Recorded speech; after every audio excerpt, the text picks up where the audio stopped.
Well, I just still got my shop that I run on the side. I still got my little side hustle, which I've never given up. Is that with all welders? Yeah, it is. It is. I think that it's part of having a skill. Like it's hard to explain because you don't see it in other trades so much. Plumbers are not plugging their toilets on purpose, being like, "That's tomorrow's project," right?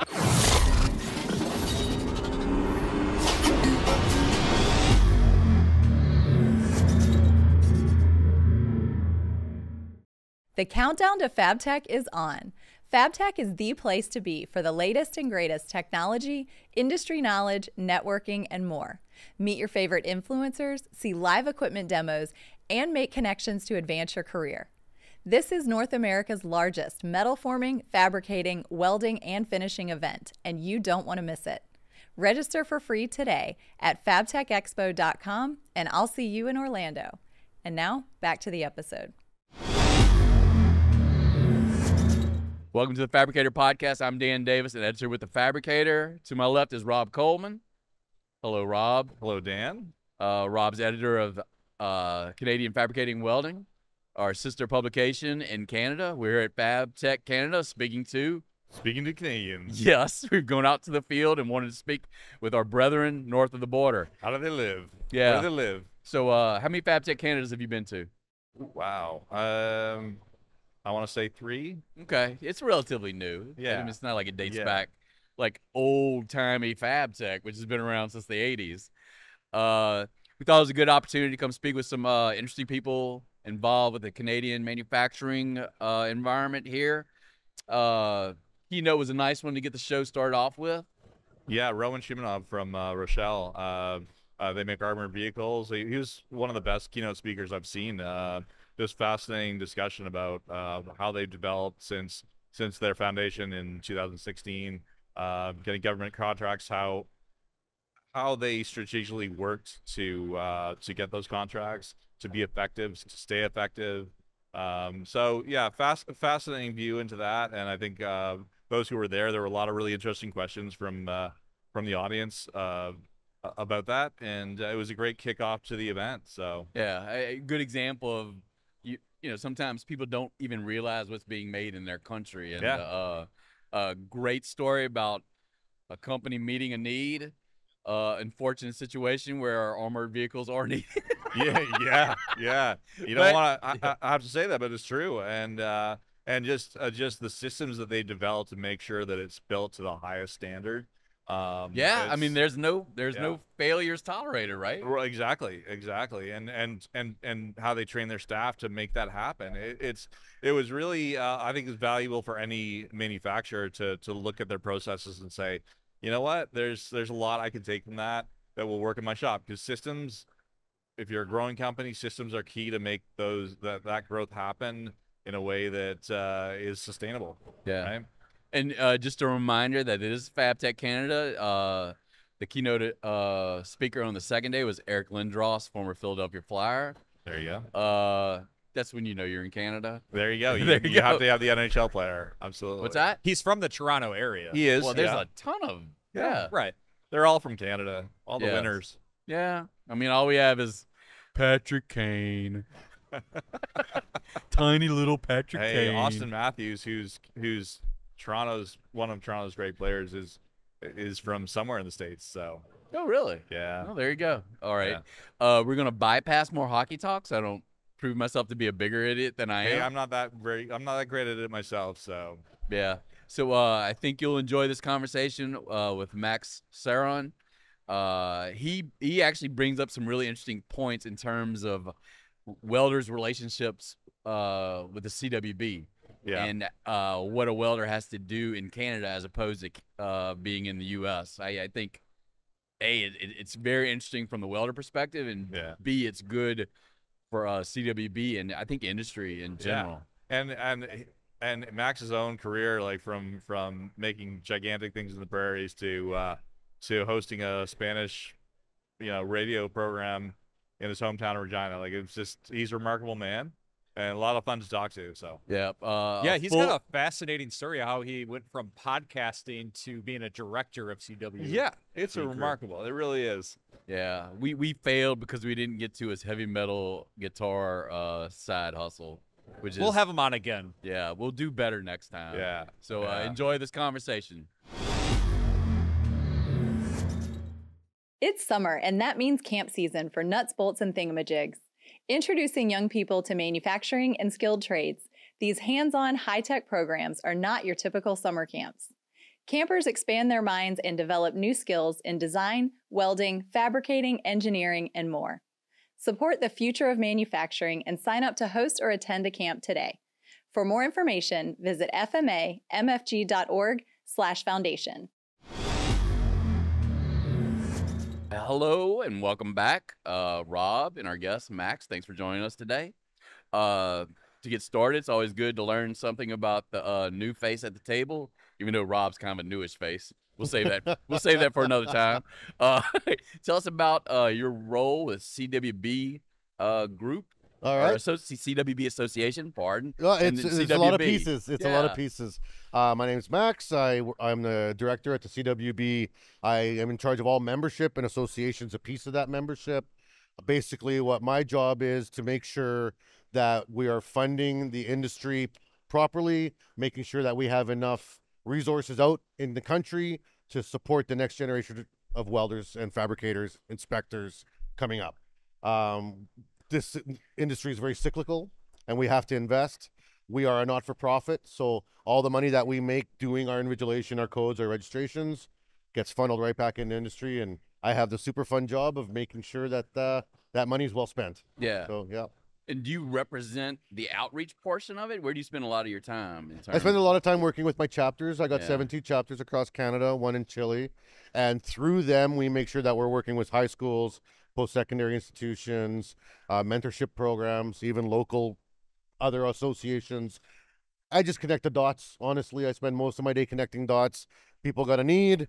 I got to find the answer for them. And in the not-for-profit sector, we're very lucky that we have a very solid funding from industry. So I can come in and put some dollars down if needed, or make the connections that are needed to solve whatever problems out there. So is CWB, you'd mentioned like a chapter in South America. Yeah. CWB, I know headquarters in Canada, but it's involved in standards, participation with other international associations. Absolutely. How does the association view itself in the world of welding? Well, when we do our standards through the CSA for welding and all the metal trades, joining trades, we try to create standards that meet or exceed every other standard on the planet. So we don't worry just about what we do in Canada and that it's safe for Canadians.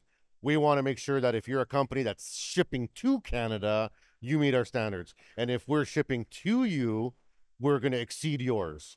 What that does is that opens every door. We're ISO compliant, we're AWS compliant, we're ASME, we're, API, AA, all of them, we meet or exceed. That makes business easy. So when a company from any country says, hey, we want to do this or we want to do that, no problem, use our standard. Oh, we want to sell it to so-and-so, no problem, use our standard, same one. It just is like the one-stop shop. For looking at other countries, what we do is we look at how Canada interacts with those countries. So Chile's a part of NAFTA. A lot of people don't know that. Chile's a part of NAFTA. So we have a trade agreement with them. We already get many minerals and steels from Chile. They're a major mining partner for North America. But they have a lot of lacking resources for training of their welders, of their engineers. So that's where we said, well, if we're already buying their stuff and we expect them to be at our level, we should be investing in their community to make sure they are. Because it's one thing to just say, be good, but what are we doing to make sure that they are, right? We have to put our money where our mouth is, so. Do you find Canada being kind of at the forefront of a lot of the standards development and R&D? We are a member of IIW. We work with ISO. Basically, as soon as a standard starts getting talked about somewhere in the world, we're on it. We belong with SIAW out of South Africa. We're in HERA with Australia, New Zealand. We're in with Singapore and Malaysia. So all the major centers of weld development, we have constant communications with. And they'll reach out to us and say, hey, do you got something for this? No. Do you? No. Do you know? Okay, who's going to build it? And then let's share and figure out how to do this so that we can maintain that mobility of our welders. Myself, as a Red Seal welder in Canada, I've been able to work in Russia. I've been able to work in Ghana and Africa. I go to pretty much, well, I think it's 187 countries around the world. My certifications in Canada are met completely straight across the board in those countries. I'm only smiling because we were talking with somebody else earlier in another podcast. He had kind of gone around the world with his welding skills. Yeah, So, I mean, they really do. When you say We welding do, skills yeah. travel, you're really traveling. They do, yeah. I mean, I come up in mining in Saskatchewan. That's where I'm from. That's where I live. So when I was in Africa, I was working for the gold mine out there, owned by a Canadian company. So the connections just happen. This industry, for as large as it is, Yeah, it's still small. right. Like, it's the people you know. It's the networking that you do that really sets you up for your career. And, you know, as long as you do good work and you're out there and are certified, because that's a big thing in Canada. You can't do nothing unless you're certified, then you'll go far, you know. How's the outreach been going? I mean, you got so many different programs. Talk to us a little bit about some of the programs you've done to try to encourage more so- entry into the industry. Some of the things that we do, especially in the last, I would say 2 to 3 years, are looking at making sure we can upskill the current workforce. A whole part of the company for a long time was looking about getting kids in. We need to Right. get kids in. That's the talk. Everyone, skills gap, age gap, all these gaps, right? Okay, we got to get in the top of the funnel as many people. Right now, we're looking at every educational institution in Canada being lined up. They're full. So unless we build more schools, getting more in is not the issue now. What we need to do now is make sure they stay. Right. Right, they got to stay in the trade. They got to climb the ladder. We don't want to just see people be a level 1 welder for 20 years. We want to see them progress through the certification process, become supervisors, become foremen, CEOs, hopefully become an entrepreneur, start a business. I mean, that's the best thing for a healthy economy is entrepreneurship. Small business drives our economy, right? So that's what we focus on now. One of the programs that we do is called the TSUP program, Training, Skilling, Upskill program. Any member of the CWB Association, which is free, we don't charge for our membership. Any member that we have free online training once a month. And the courses that we give out for free are selected by the membership during a survey we do once a year. So that includes like Excel, PowerPoint, business writing, program management. We had a big call out from young contingent saying, hey, Instagram and social media is a huge part of business now. So we did courses on media marketing for free for small businesses. And then we even do stuff like DEI, allyship, working with pronouns, the new rules. If you're a small company, you don't have an HR department, right? A lot of these small companies are trying to navigate waters that are shifting. They don't have any education. They're tradespeople. They're great tradespeople that have built themselves up, but they're lacking some of that training that in business we got, they don't have. We want to get them that training so that they can just take control of their own life, upskill themselves on their own time. It's free. Take it, put it on your resume, and hopefully you climb that ladder. It's really interesting you talking about that because 2 years ago when we had FabTech Canada and CanWeld together, there was a session that you were in on a discussion of trying to get people into the right jobs and the challenge of understanding who wants to do what in your business. Like you may have a welder who's really amazing and you want them to be a manager, but maybe that person doesn't want to be a manager, Yeah. or they don't have the skills to be a manager, and that's a real challenge because you can give somebody a raise and give them a promotion, but if they're not comfortable with it, or if they don't have the skills to do that job, you're setting them up for failure. Absolutely. And if well, you're not going to be comfortable until you feel that you know what you're doing. Yeah. Right. And we can all be uncomfortable in our jobs for a bit. I mean, that's part of growth, right? Yep. But Sure. there comes a limit where you're like, okay, I actually don't know what I'm doing. Like, and this is scary. Yeah. Training people up front is the thing. And there's a tendency to want to blame training institutions because it's like, why didn't they learn this in school? Right. You hear that all the time. Like, okay, well, you went to school, you got whatever certificate. Why don't you know how to do X? Well, they got a limited time and they got a lot to hammer in. None of that's office management, Right. right? None of that is HR hiring and firing. Those are skills that you're kind of expected to learn on the force or like out in the world. But from who? Your boss is too busy being a boss to teach you how to boss, Right. right? So what most people do is we start to just emulate the people we like. We've all had good bosses. We try to be like them. We've all had bad bosses. We try to not be like them, right? So Sure. that Yeah. level of comfort's important. Skill sets, you got to have people wanting it. You can't train ambition, right? You can't train ambition. So if they want it, as a good manager, You got to put the steps in front of them for them to get it. If they don't want it, you got to make sure they're comfortable in where they are, because you also still need them. They still do a job, and they're very important. You know, like the people that made these mic stands, thank you. Yeah. Would I want to make mic stands every day? No, but somebody did. Yeah. Thank you, right? Exactly. Exactly. Do you does CWB have a good record of keeping welders in the group as they kind of mature with their skill and take advantage of the resources the association I think we offers? do, but that's kind of a double-edged sword, to be honest. It's kind of mandated, Yeah. right? Like you kind of have to be Gotcha. a CWB certified welder if you're going to have I would say a successful welding career in Canada. It's just the way we've been set up as a national. So that's a good thing. It is a good thing. I have great friends in the U.S. that run colleges. Me and Jason Becker talk all the time. Yeah. And he came up to CanWeld in Moncton, right? I brought him up. Yeah. And he's always like, what you need to learn to be a welder in Canada, even in your first block, in your first year, is beyond what most institutions do around the world. And it's like, yeah, we take it seriously. Like, it's 3 years of school. Yeah. It's 3 years of school to get your red seal. That's it's 5,400 hours minimum to even try to take the test, right? And the test is a 200 question multiple choice, and then a 3 or 6 position weld test. Like, that's good luck. Yeah. Yeah. No. Wow. Yeah. Yeah. So once you're in, you're in. I think. What we don't see is we don't see a lot of upward mobility. Right. We see a lot of welders that have been welders for 30 years and they're still on the shop floor, and that's not doing a service to the industry, because then where's the next generation of leaders? Right. Right? Because we need them. Yeah. Right. I almost see that as almost as a kind of a responsibility for the entire industry, not just your welding department or anything like that.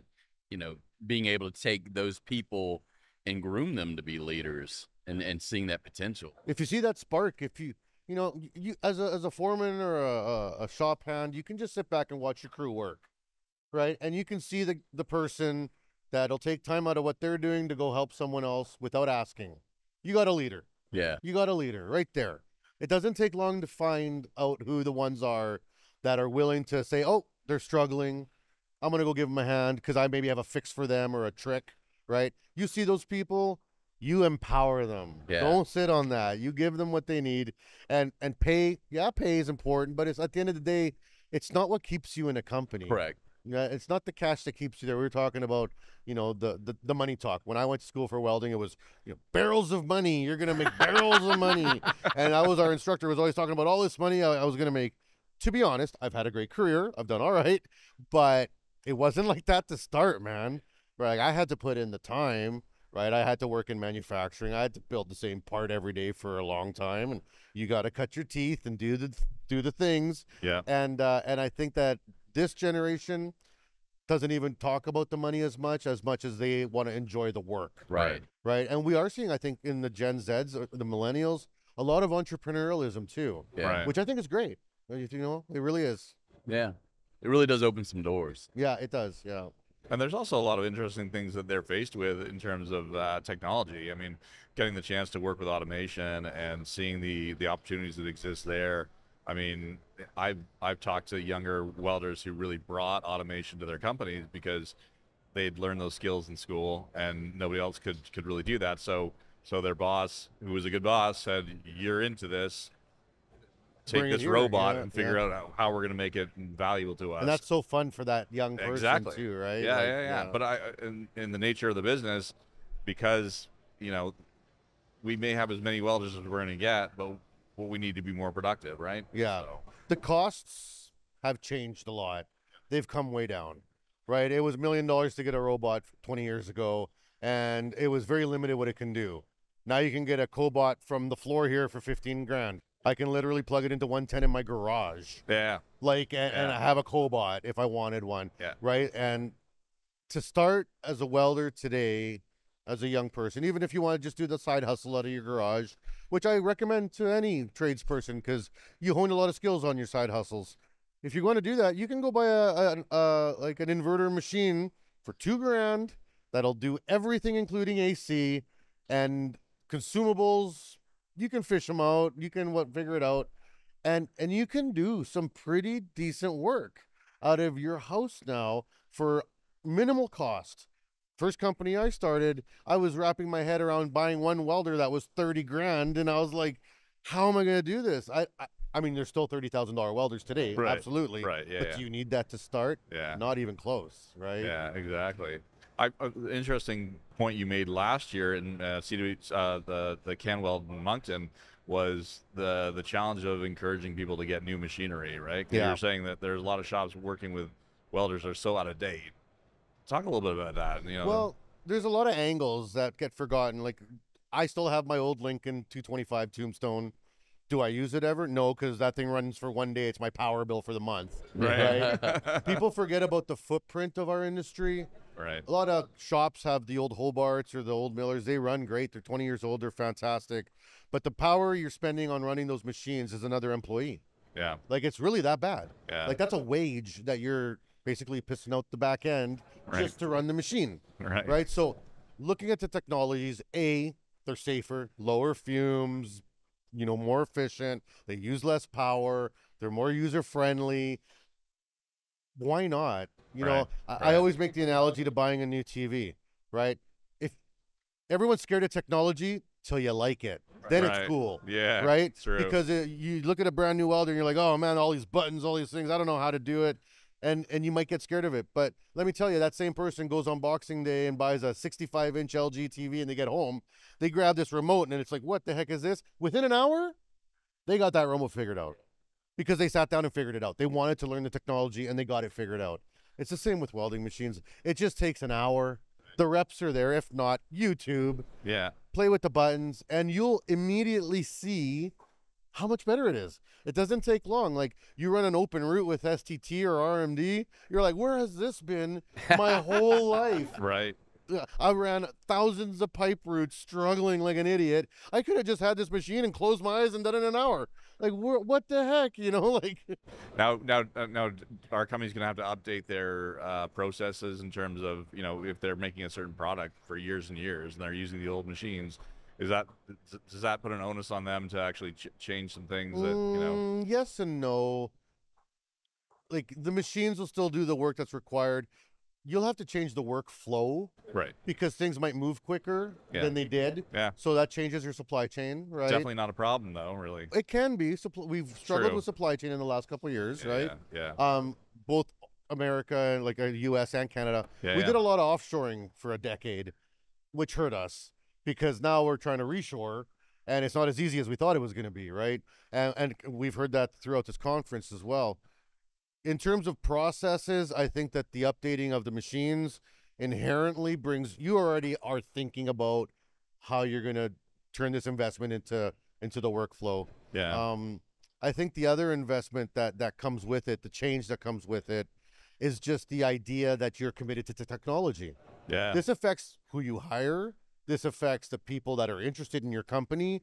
Like, when people come in and they see a dirty shop with things lying around, they're young and up and comer. That doesn't look as appealing as going in and there's some of these machines that are, a Feronius, wow. Something like that. Yeah, then it piques your interest, and then this company's willing to invest. So I think that makes a lot of difference. Has CWB always had like a welder who is the leader? Because, I mean, obviously you have videos out there. You do the trade. You're a veteran of the trade. I wouldn't say that we have I mean, obviously I am probably the best welder at CWB, but I like it. But there's quite a few. But we're in the office side of it, on the management side of it, we're very engineering heavy. Many of the people that work at CWB are engineering based, came from the engineering world. Right. And I would say maybe about 10% of us came from the welding world. We bring in our flavor to the company to be like, hey, we don't like this. Because you got to have sometimes pretty frank conversations with engineers. But I mean, really, Right, that sums absolutely. up No like manufacturing, right? It does. And if we're going to represent industry, we have to emulate industry, right? Like, I can't be out there trying to sell Corvettes and I don't know how to drive. Right. Right? Like, Right. like that's not going to work. If I want to sell the Corvette, I better have done a year at NASCAR, and now people will buy my car no matter what, right? Yeah. So it's that idea that we need to walk the talk. We need to be involved. There's quite a few Red Seal welders at CWB that worked their way up into the company, like myself, and we're proud of that. And I think the company supports us. because I just got a promotion, so it's doing all right. Yeah. Do you think you're able to reach some people just because of your background? I think so. I mean, I think I'm a little bit different. I came pretty branded before I worked at CWB. Yeah. Right. I've been in the career a long time. I was an educator for almost 10 years at a very good college here in Canada. And I was doing YouTube videos and pictures for like the websites for decades. Like I was always down with that. I always thought it was cool. As an older guy, I'm trying to connect with the youth too. Right. You know, they always said the key to being young is hang out with young. Like you gotta be around young people if you want to stay young. And I want to stay relevant, so I was always trying to work with younger students. I mentored for skills. My welder got to go to Kazan World Skills in 2019. So I really love supporting that side of the industry, and the only way you can do it is to keep your skills up. Yeah, because I think if people were to pick us out of a lineup, I think Rob would be tabbed as the association executive right there. I know. I'm wearing the tie today. I feel really out of place I this don't way. do ties. Funny story, when I got hired at CWB, we have to do this big industry gala. Tonight it's happening. Right. Where I got to give out awards and bursaries, and I got told from the CEO, you know, Max, you don't wear ties ever. We've let it slide, but this is a big deal, right? You got to wear a tie at the gala. This is like all the big wigs from around the world are here. You got to wear a tie. So just that same week, so there's a week before CanWeld 2021 or 2020, the president of Chile, I'm from Chile, met the Prime Minister of Canada for a trade meeting. Neither of them were wearing a tie. All right. So I took the picture from the news and I made it my #1 slide at the gala. And I said, before I start, my wonderful CEO, Doug Luciani, asked me to wear a tie tonight. If my president from the country I come from and my prime minister from the country I live in now don't have to wear ties, neither do I. I'm going to have to get that slide from you. I need that slide right now. So I have been sans tie since. Excellent. Excellent. So you're going to be able to pull off no tie tonight? I haven't put on a tie in 4 years for this company Wow. yet. You could do like a bolo tie or something. No. Plus I got tattoos. They look good. My wife suggested an ascot the other day after watching a movie from the 70s. Very professional. I'm not sure I can rock that, but I don't know, just throwing it out there. Not without a pipe. You need to get a pipe to go with that. I think I got too much belly for an ascot. I'd look like I'd be wearing a bib at Red Lobster. Like, it's not the same thing. Yeah, I don't know if you're gonna get fashionable ascots and washable materials. Otherwise, I'm completely down with that approach. That's a great idea, actually. That's a fantastic. It's not a idea. bib. Double duty. That's amazing. Yeah. I love the fact you mentioned working with engineers. Because there's one of the colleges in Canada, I think BCIT, is actually developing a program where they're having a course where it's kind of teaching engineers how to communicate with welders, so they understand each other better, but create that communication so that a company can work more effectively, and that the value of everyone gets recognized, and your business can operate more smoothly too, which is so important. I think across Canada, it's catching on. It's not everywhere yet. Yeah. You got BCIT, SAS Poly in Saskatchewan, Nate and State have a wet program, and here in Ontario there's a wet program. All right. So I would say maybe 3 or 4 of the provinces in Canada have programs that are basically fill that gap. You learn welding skills, you learn engineering skills, you get to learn CAD and CAM programs and software, modeling, and then you also learn welding and blueprints and basic weld skills. Some of the programs have some machining in them, so you learn how to run a lathe and a CNC. Some of them will have like plastic extrusions or fiber materials. Just try to create that well-rounded employee that doesn't fit any mold, which I think is highly needed now. Right? Because we have great welding programs across our countries. We have great engineering programs, but you see it in a shop that the welders are like, this isn't going to work. Who do I talk to? And the engineers, sometimes they think things are going to work and they're not. And all they would have needed is someone to just look at it for a second to have said, no, that's no good. Yeah, I mean, that program is kind of like something that to create that middle management, right? Yeah. Like, you get the guys who've been on the floor for a long time that you want to get into management, and give them this course so that they can say, okay, I understand what you're saying now, Mr. Engineer, and here's what I'm saying. So and it's valid. Yeah, it is valid. That's why it's so important to get those welders in entrepreneurial type lanes. That hopefully they run the companies and they know what's going to work. Well, and they're gonna maybe have to hire an engineer someday, right? So you want to not be in the dark about what's going on with them, and be able to communicate in the language. This is something I struggle with personally. there's sometimes often a thought in industry where it's like the welders need to learn engineer talk, right? And then I say, well, don't engineers need to learn welder talk? Absolutely. Like, this is a two-way street. Yeah. It's not just about, oh, the bottom needs to come up, right? Yeah. There's no bottom, there's no top. We're all here to make money. We're all here to run a business. We just need to communicate on par. Yeah. Right. And that's that. Yeah. Did you see that during your manufacturing career? Like engineers coming out to the floor, or At the good companies, yes. So yeah, at the good it's like a companies, good yes. sign. I worked at a major manufacturing company in Western Canada. I think there are like 15 billion a year now. They're massive. No kidding. Wow. At the time, they were only about $1 billion a year. They were still coming up, but the engineering manager, Nick Coleman, shout out, great dude. He would get all his engineers to do 1 day on the floor on a cycle. So his whole engineering team. Oh wow. Every week Incredible. they had a schedule, and Friday morning there would be an engineer with the coveralls on, and he would be sent to go work with the fabricators. You drew that thing, go help him put it together, and you'll hear him be like, this hole's not lining up, and this stupid thing, and go get the come along, we're gonna have to pull this over, it's not working. And you're gonna see that they made it work. At the end of the day, it's a done product, but you're gonna see that he wasted 2 hours fighting with it. Right. Take that back, make the adjustments. When this product hits the floor again, it's going to be corrected, right? And I loved that aspect of what he did. Right. Yeah. And I think it's even more important now with all the CAD/CAM programs and all like that. It can look like it'll be easy to manufacture from looking at those pieces. But if there isn't communication with the floor, you're going to get those situations where guys are like, well, "What are you thinking?" Like, you get those moments where it's like, "This is so cool! I built this thing. How do you get the bolt in there?" Oh. Cut her apart, right? Yeah. Like, exactly. you have those engineering moments where I always like for students, it's a simple one. You get a 2-inch HSS square tubing, right? And then you get an 1.5 inch pipe, and you say, make that fit in there. CAD/CAM will all day long, fits. Then you go to put it in, it don't fit, right? Because the computer will model it in a space where the cuts aren't real. Right, and when you try to mimic that cut, there's no way to do that in real life. The wall thickness of the HSS won't allow it. Yeah. Right, because you got to somehow cut through space. Right, which the computer's like, yeah, no problem, cut through space. Right, and it's like, well, I live in 3D world, man. Like, I can't just cut through space. Right. And like simple things like that. That's a very simple example. That modeling software will never catch that. Maybe with AI coming, maybe it will. Right. Maybe. But right now, it's the tradesperson that catches that, because Yeah. they're like, that's not gonna go, like Right. that doesn't fit, right? Yeah. Right. Absolutely. So, you're now head of association.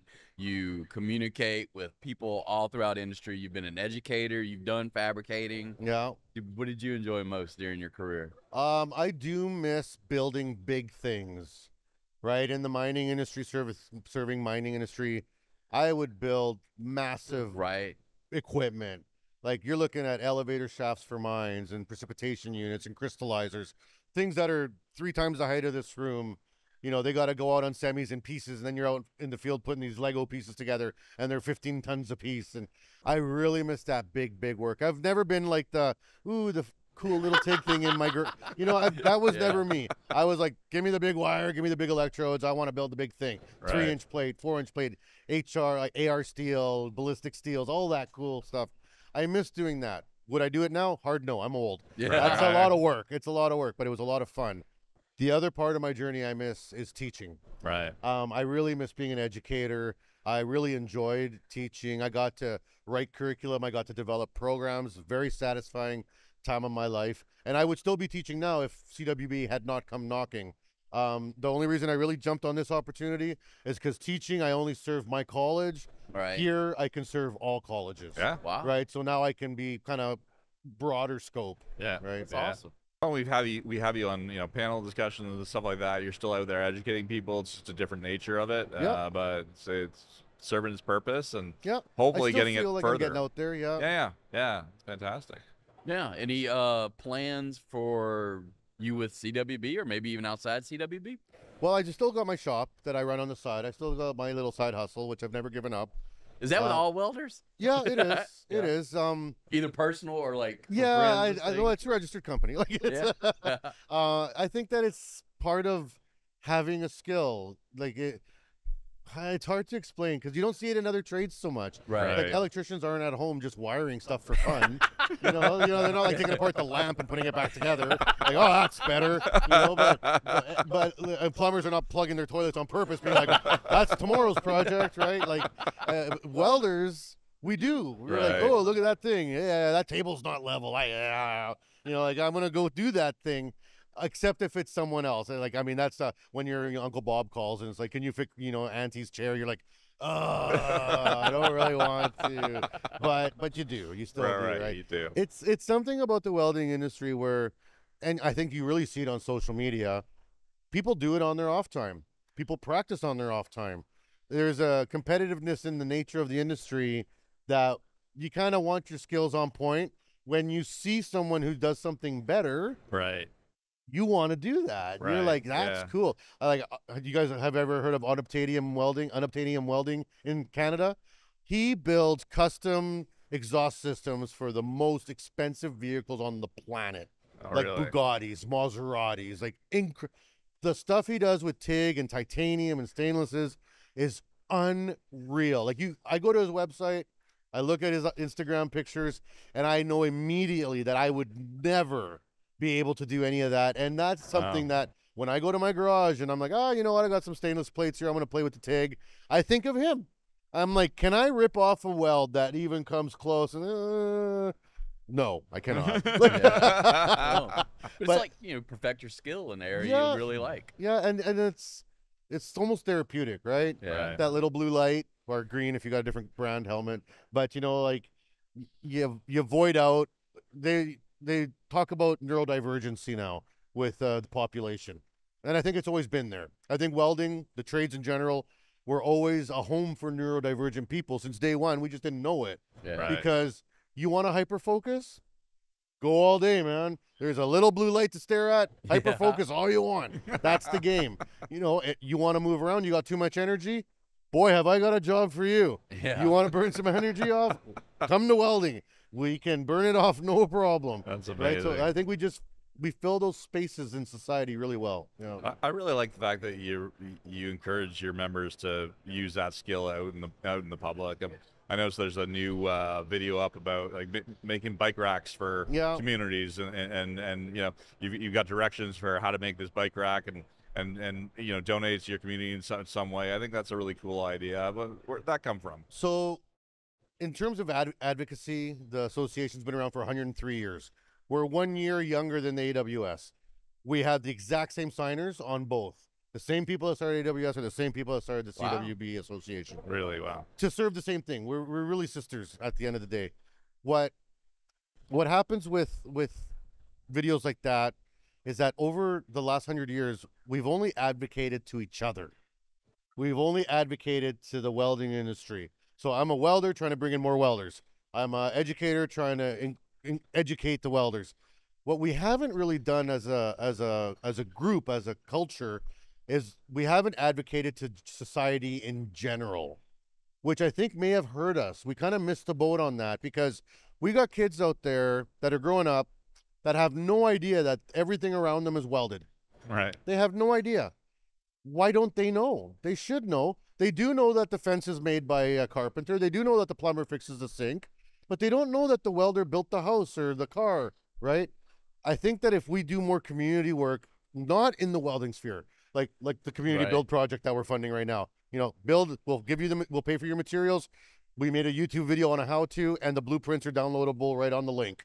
Everything you need is there. If you're a high school or even in your backyard, you want to build this, go donate it to your local women's shelter or addiction center. Give it to somebody, put a plaque on it, donated by Welding Program X.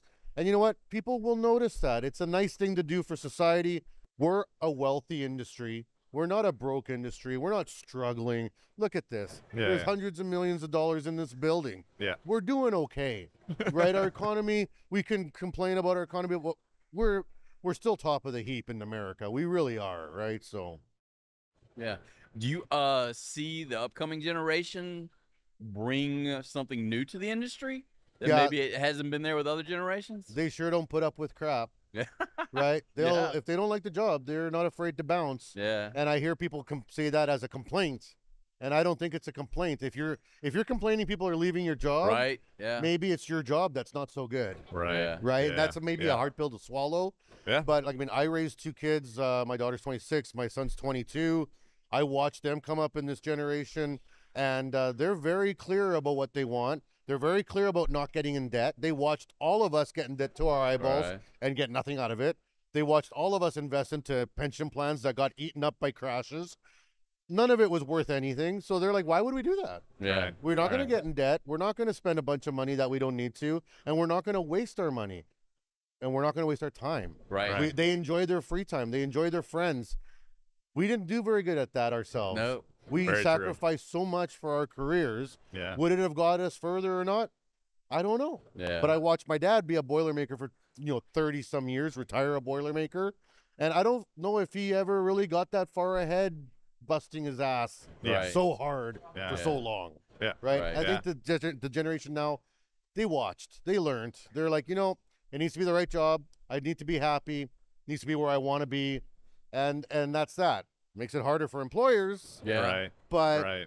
eventually those kids are going to be the employers, so Correct. get used to it, right? Right. I feel like the YouTube and stuff like that offers you so much knowledge about what's going on, and upping your skills. Like, you can find so many things there that show you how to do different welds or what's possible out there in your field. That you're not as Blinded by yeah. you don't have the blinders on, so it's You it's see a good everything. thing. Yeah, you see Yeah, everything. you really yeah. do. It's amazing. Yeah. Do you see them as being more open to the idea of community? Yep. And leaning in Well, it? social leaning media into is a it? great thing. Like, Yeah. I mean, there's a little bit of the hate aspect to social media, but I actually find that that's kind of gone down. Really? Or else I'm just, or else I just don't care. Yeah, but you're kind of focused on younger people, so Yeah, I mean, I yeah. think maybe you're correct Yeah. because really, I my see a lot of circle, my support. circle of doom is all like 50 plus. I Yeah, think. exactly. It is. I see the young people like support each other and know each other. I got young staff. We come to these things and they're like, "Oh, hey, you're Right. hashtag blah blah blah. I follow you on Instagram," and they've never met in real life. They only know each other through Instagram. Yeah. And when they're here, they're best friends. Yeah. That's great. Yeah, That's it's amazing. wonderful. My for them. daughter, there's an app where it's a friend app where Yeah. she's in Chicago and she's kind of like met for coffee with people she just met over this app. They're like new to town and they're just like looking for someone to hang out with.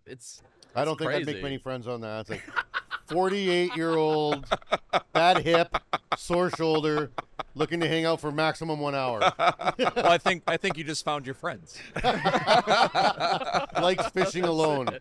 I'll send you pictures. There you go. Yeah, it sounds like a perfect relationship to me. Yeah. That's great.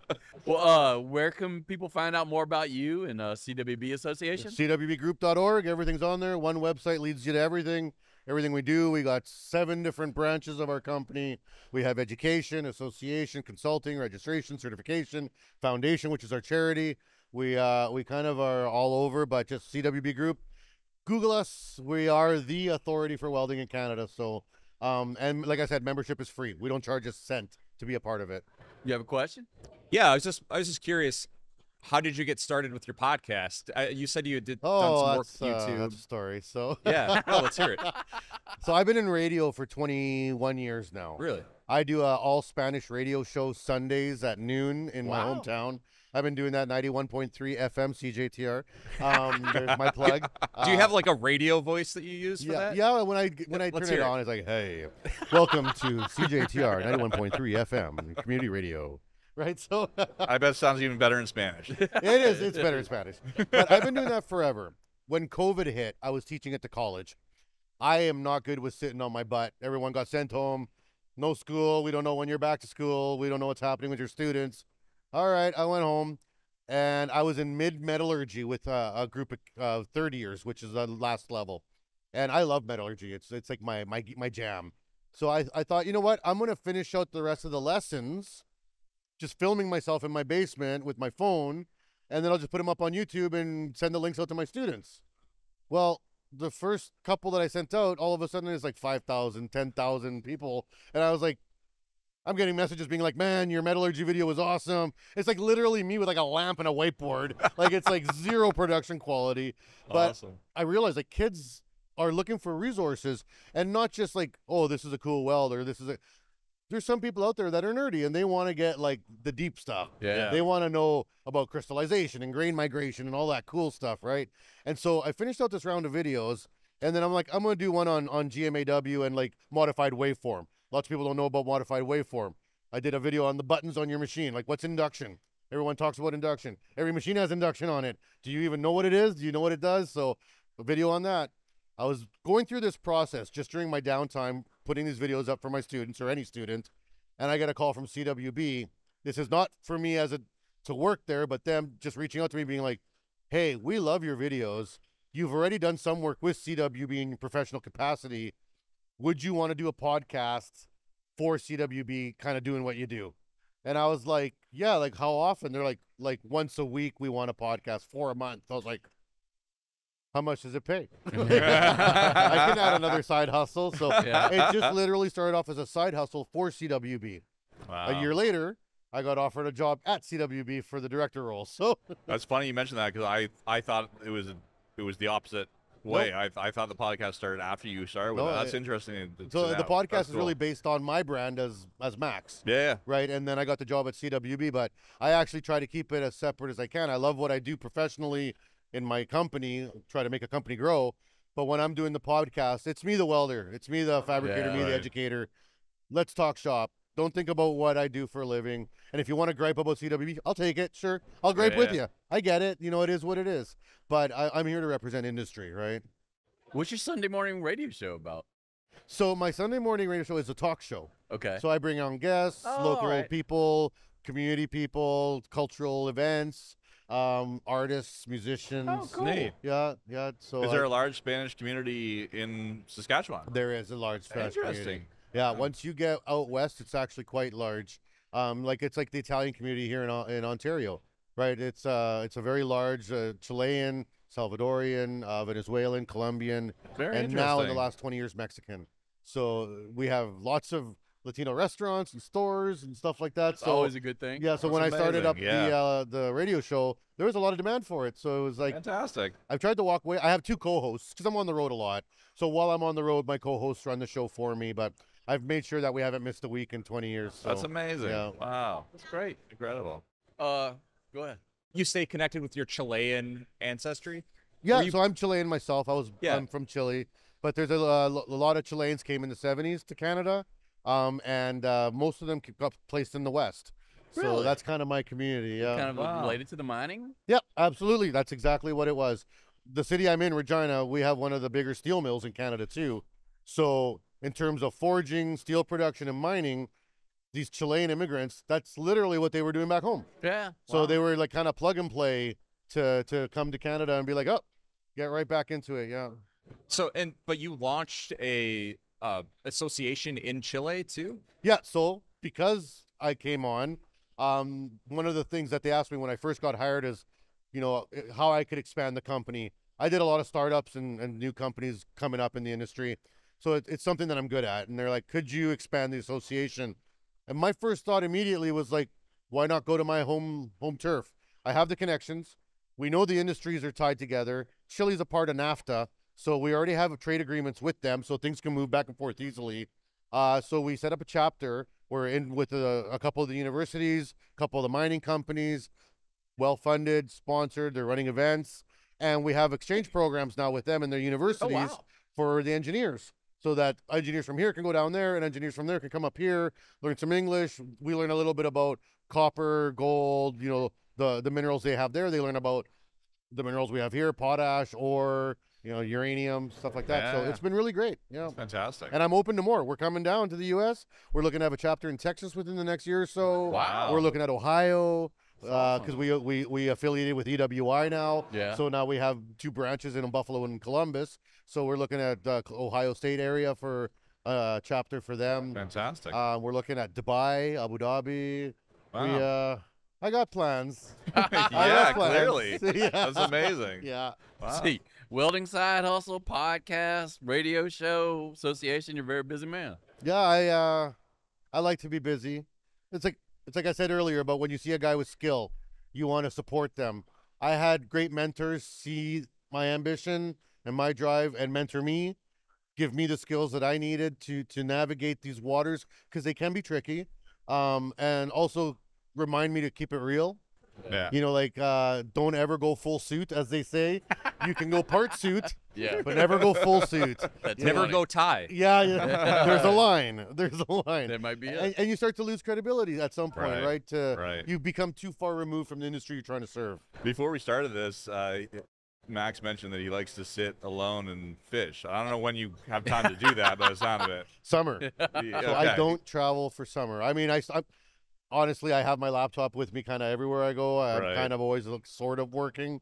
But, I mean, I can work from a boat just fine. It's a remote environment.